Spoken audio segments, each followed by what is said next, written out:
Welcome to the last breakfast. Please enjoy the video. In this video, I will explain how to connect 3 cells in series.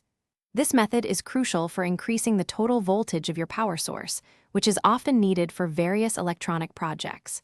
We will go through each step carefully, ensuring you understand the process from start to finish. By the end, you will confidently connect your cells, creating a reliable power supply for your devices. Let's get started with the basics. Now, let's get to the wiring. Take your first cell and connect its negative terminal to the positive terminal of the second cell. Next, connect the negative terminal of that second cell to the positive terminal of your third cell. This creates a continuous path.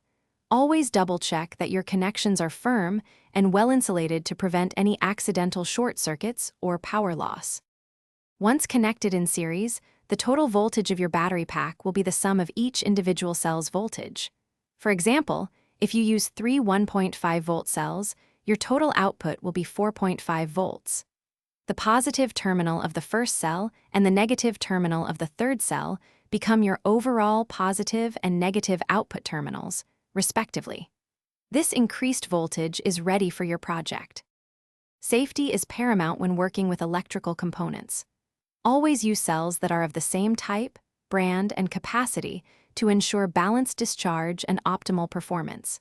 Before finalizing any connections, meticulously double-check your polarity to avoid damage. Finally, properly insulate all exposed wires and terminals to prevent any short circuits, ensuring a safe and reliable power source for your applications. Thanks for watching. If this was helpful, leave a like and consider subscribing. See you next time.